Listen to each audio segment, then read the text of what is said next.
नमस्कार दोस्तों, स्वागत है आपका के क्लासेस में 17वीं बीपीएससी साइंस एंड टेक में। आज हम लोग टॉपिक पढ़ने वाले हैं। टॉपिक का नाम है रोबोटिक्स। विस्तार से जानेंगे इस टॉपिक के बारे में।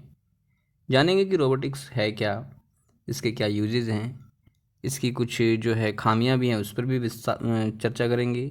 भारत में किस तरह से इसका विकास हो रहा है उसको भी देखेंगे। तो चलिए शुरू करते हैं। शुरू करने से पहले चैनल पर नए हैं तो ज़रूर सब्सक्राइब कर लें, पास वाले बेल आइकन को दबा लें, वीडियो को अधिक से अधिक शेयर करें। कहता है कि रोबोट एक ऐसी मशीनी संरचना है जो पूर्णतया या आंशिक रूप से स्वनियंत्रित होता है तथा विभिन्न प्रकार के कार्यों को करने में यह सक्षम होता है। ये स्वनियंत्रित होता है पूरी तरीके से या आंशिक रूप से, और मल्टीपल काम को ये एक ही समय में कर सकता है। रोबोटिक्स विज्ञान की वह शाखा है जिसमें रोबोट्स पर अनुसंधान, इसका निर्माण तथा इन्हें विभिन्न कार्यों को करने के लिए अध्ययन किया जाता है। यह अध्ययन रोबोटिक्स कहलाता है। एक प्रारूपिक रोबोट में 4 प्रमुख संरचनाएं होती हैं। ये 4 है manipulator, and effector, power supply और चौथा है कंट्रोलर। ये सभी चारों संरचनाएं रोबोट की प्रमुख संरचना के अंतर्गत आती है। बात करेंगे अगर मैनिपुलेटर की, तो कहता है यह रोबोट के मुख्य अंग के रूप में पाई जाने वाली संरचना है जिससे कि रोबोट के अन्य भाग जुड़े हुए रहते हैं।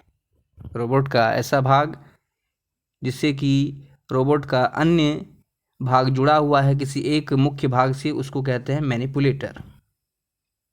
अगला है इन्फेक्टर। कहता है यह रोबोट में पाई जाने वाली संरचना है जो कि मनुष्य के हाथ के समान कार्य करती है, जैसे हमारा हाथ काम करता है, अर्थात किसी वस्तु या उपकरण को पकड़ना या उन्हें एक जगह से दूसरे जगह पर रखना या उन वस्तुओं की सहायता से किसी कार्य को करना इन्फेक्टर के द्वारा ही संभव होता है। अगला है पावर सप्लाई। रोबोट एक मशीन है जो सामान्यतः अपने कार्य करने के लिए सेल या बैटरी से ऊर्जा प्राप्त करता है। नेक्स्ट है कंट्रोलर। कंट्रोलर में कहता है कि रोबोट की विभिन्न गतिविधियों पर नियंत्रण तथा उनमें आपस में समन्वय, कोऑर्डिनेशन बनाता है। ये कौन? कंट्रोलर, ताकि रोबोट द्वारा जो कार्य किए जा रहे हैं उसकी सटीकता जो है बनी रहे। अगर एक ही समय पर रोबोट अलग अलग कार्यों को भी संपादित कर रहा है तो भी इसी में कंट्रोलर क्या करता है? कोऑर्डिनेट करता है। कंट्रोलर या तो रोबोट में ही जुड़ा रहता है, अन्यथा रिमोट के रूप में रोबोट से अलग रहता है, जो कि मानव के द्वारा संचालित हो सकता है। बात करेंगे रोबोट के अनुप्रयोग, एप्लीकेशंस ऑफ रोबोट्स की, तो चिकित्सा के क्षेत्र में पहला इसका प्रयोग है। देखते हैं क्या क्या है। चिकित्सा के क्षेत्र में रोबोटिक सर्जरी में रोबोट की सहायता से जटिल ऑपरेशन को भी कम समय में सटीकता के साथ किया जा सकता है। कुछ ऐसे ऑपरेशंस होते हैं जिनमें समय जो है ये काफ़ी लंबा लग सकता है और सटीकता की उम्मीद कम रहती है, लेकिन रोबोट के रहते हुए ये कम समय में सटीकता के साथ ऑपरेशन कर सकता है। तथा टेलीमेडिसिन में भी रोबोट को किसी अन्य स्थान से कंट्रोल करते हुए सर्जरी व उपचार किया जा सकता है। तो ये कार्य केवल रोबोट के द्वारा ही संभव है। आप उसे कमांड देते रहें, वह अपना कार्य करता रहेगा। चिकित्सा के क्षेत्र में कहता है कि कोविड-19 जैसे गंभीर संक्रामक रोगों के मामले में रोगी व्यक्ति की देखभाल तथा समय पर उसे दवाएं देते हुए देखभाल करने में भी रोबोट काफ़ी उपयोगी है। ऐसे समय में जब संक्रमण जो है अपने उच्चतम अवस्था में पहुंच गया था, ऐसे में कई सारे जो हैं डॉक्टर्स ने भी अपने जान को जो है गंवा दिया। ऐसे में रोबोट पर इन संक्रमण का कोई प्रभाव नहीं पड़ेगा। वे उनकी बिना जान माल की क्षति हुए रोगी की बेहतर देखभाल कर सकते हैं। बात करेंगे अगला उपयोग है औद्योगिक क्षेत्र में। कहता है कि भारी मशीनरी वाले कार्यों में रोबोट का उपयोग किया जाता है, जैसे वाहनों या किसी भारी मशीन की असेंबलिंग करने में। ऐसे कार्य जिनमें दक्षता हो उन्हें कम समय में भी रोबोट की सहायता से किया जा सकता है। कोई बड़ी मशीन है, उसको असेंबल करना है, काफ़ी वजन है, जिसमें मानव बल जो है बहुत ज़्यादा मानव बल लगेगा, उसमें भी जिस हिसाब से उसको तैयार करना चाहिए था उसको तैयार करने में काफ़ी समय लगेगा, मेहनत लगेगा, लोग लगेंगे और जो है नुकसान भी हो सकता है। ऐसे में केवल और केवल रोबोट के द्वारा इस काम को पूरी सटीकता के साथ कम समय में आसानी से किया जा सकता है। उद्योगों के उत्पादन की गुणवत्ता की जांच करने तथा उत्पादन एवं स्टॉक को नियमित करने और उसे अपडेट करने में भी रोबोट काफ़ी सहायक है। जो उत्पादन हुई उसकी गुणवत्ता की जांच रोबोट काफ़ी कम समय में कर सकता है, स्टॉक को नियमित करने और अपडेट करने में सहायक है। अगला है वित्तीय क्रियाओं में। एटीएम, सीडीएम, पीओएस जैसी रोबोटिक संरचनाएं ग्रामीण एवं दूरस्थ क्षेत्रों में भी वित्तीय सुविधाएं उपलब्ध करा करके वित्तीय समावेशन में सहायक तथा इनके द्वारा ग्रीन बैंकिंग भी संभव हो पाया है रोबोट के द्वारा। नेक्स्ट है अंतरिक्ष अन्वेषण में। विभिन्न ग्रहों या उपग्रहों पर या स्पेस स्टेशन में अंतरिक्ष से संबंधित अध्ययन व प्रयोग करने के लिए रोवर, लैंडर के अंदर पाई जाने वाली जो गाड़ीनुमा संरचना होती है, रोवर ऐसी रोबोटिक संरचना है जो उस ग्रह या उपग्रह की सतह पर गति करते हुए विभिन्न नमूनों को एकत्रित करता है तथा इसका एनालिसिस करके उससे संबंधित सूचनाओं को ग्राउंड स्टेशन तक भेजता है, जैसे कि प्रज्ञान रोवर, परसेवरेंस रोवर इत्यादि। ये क्या करते हैं तो ग्रह या उपग्रह की सतह पर उतरते हैं, वहाँ नमूनों को एकत्रित करते हैं, उसका एनालिसिस करते हैं क्या है, किस प्रकार है, और जो रिपोर्ट होती है, डायरेक्ट रिपोर्ट होता है, उसे ग्राउंड स्टेशन तक भेज देते हैं और इस माध्यम से हमें जो है विभिन्न जानकारी प्राप्त हो जाती है। कहता है कि इसरो की प्रथम मानव अंतरिक्ष मिशन के लिए व्योममित्र नामक एक रोबोट तैयार किया गया है, जिसे प्रशिक्षण उड़ान में तथा मुख्य उड़ान में भी अंतरिक्ष में भेजा जाएगा। हाल ही में नासा ने अंतरिक्ष में माइक्रोग्रेविटी का अध्ययन करने के लिए 3 क्यूबॉइड रोबोट एस्ट्रोबी एस्ट्रोबी का निर्माण किया है।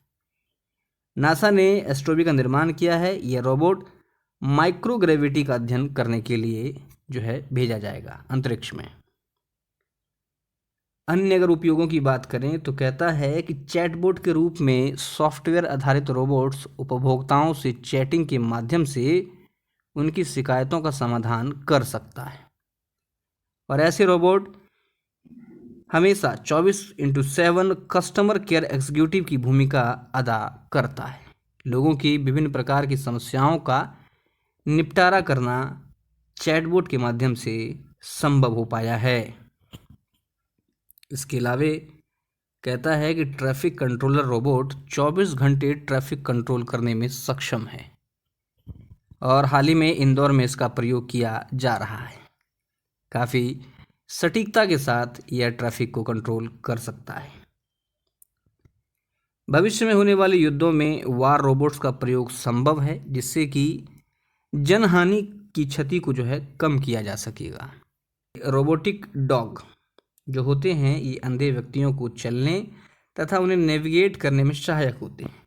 दिव्यांग बच्चों में सीखने की क्षमता बढ़ाने में ऐसे रोबोट भी सहायक होते हैं। अगला है हाउस होल्ड रोबोट्स, जो कि घरेलू कार्य, मनोरंजन करने के लिए, रेस्टोरेंट में वेटर का कार्य करने में भी ये सक्षम है। आपने देखा होगा कि एक गोल जैसा आता है, रोबोट ही होता है वो, जो घूमते घूमते जो है घरों की सफाई कर देता है। सीवेज की सफाई करने में भी रोबोट का प्रयोग किया जा रहा है, जिससे कि मानव में होने वाली क्षति को रोका जा सके। ऐसा ही एक रोबोट है बैंडिकूट रोबोट, जिसका कि जयपुर में प्रयोग किया जा रहा है। तो ये प्रमुख रोबोट के हम लोगों ने प्रयोग देखे, वित्तीय क्षेत्र में, चिकित्सा के क्षेत्र में, औद्योगिक के क्षेत्र में, घरों में, अन्य उपयोग, ट्रैफिक लाइट, अंतरिक्ष में। अब बात करेंगे इससे संबंधित कुछ चुनौतियां की। कहता है कि रोबोट्स के बढ़ते प्रयोग से मनुष्यों में बेरोजगारी की समस्या तेजी से बढ़ने लगी है। हाल ही में वर्क फ्रॉम होम करने वाले व्यक्तियों के स्थान पर कई अंतर्राष्ट्रीय कंपनी ने रोबोट्स को ऐसे कार्यों में लगाया जो कि वो कार्य को कर आसानी से कर ले रहे थे। हालांकि इस समस्या से विकासशील ज़्यादा प्रभावित हुए हैं। विकासशील देश, विकसित देशों में भी तकनीकी बेरोजगारी की समस्या उत्पन्न हुई है, और ऐसे में जो विकासशील देश हैं वहाँ अगर रोबोट के द्वारा ही काम को अधिक मात्रा में संपादन कराया जाने लगा तो बेरोजगारी की जो समस्या है ये और ज़्यादा बढ़ सकती है। कहता है कि मानवीय संवेदनाओं का अभाव होने के कारण रोबोट्स के द्वारा ऐसी दुर्घटनाएं भी हुई है जिसमें मनुष्यों को नुकसान हुआ है। अतः रोबोट्स के साथ कार्य करना मनुष्यों के लिए जोखिम भरा है। यदि रोबोट मनुष्य के नियंत्रण से बाहर होकर स्वतः ही अपना नियंत्रण करें तो यह मनुष्य के लिए अधिक घातक हो सकता है, क्योंकि यह एक मशीन है। रोबोटिक्स में अनुसंधान एवं विकास कार्यों पर अधिक वित्त की आवश्यकता होती है। ऐसे में वित्तीय पक्ष रोबोटिक के विकास में एक बड़ी बाधा है। इसका समुचित उपयोग करने के लिए इसमें आपको बड़े इन्वेस्ट करने की आवश्यकता है, और विकासशील देशों के पास इसमें जो है इन्वेस्ट करना थोड़ा मुश्किल है। जो विकसित देश हैं वो लगातार इसमें इन्वेस्ट कर रहे हैं और स्वयं को और ज़्यादा ही विकसित कर रहे हैं। नया तरह तरह के प्रयोगों के माध्यम से वे दुनिया को चकित कर रहे हैं। सॉफ्टवेयर आधारित रोबोट्स को आसानी से हैक किया जा सकता है, जिस कारण डेटा चोरी जैसी समस्याएं मनुष्य के सामने उत्पन्न होती है। उपरोक्त चुनौतियां वर्तमान में अत्यधिक प्रासंगिक है, लेकिन रोबोटिक्स की सहायता से अनुत्पादक कार्यों से हटाकर उत्पादन कार्यों में लगाया जा सकता है तथा यूएवी अनमैन्ड एरियल व्हीकल, जिसको कि ड्रोन बोलते हैं, रोबोटिक व्हीकल, शोएबर्ग तथा सोफिया रोबोट जैसी आविष्कारों से मनुष्यों को निश्चित ही लाभ हुआ। शोएबर्ग होता है कि किसी व्यक्ति में कृत्रिम अंग जो है मशीन के द्वारा लगा देना और वह मानव के मस्तिष्क से कंट्रोल होता है। खास करके आपने स्पाइडर मैन मूवी में देखा होगा, व्यक्ति के हाथ में जो है लोहे का एक बना दिया जाता है और वो उसके हिसाब से ही कार्य करता है। ये प्रमुख चुनौतियां हैं रोबोट में। भारत में अगर रोबोटिक्स की बात करें तो देखिए कहता है CAIR, central for artificial intelligence robotics.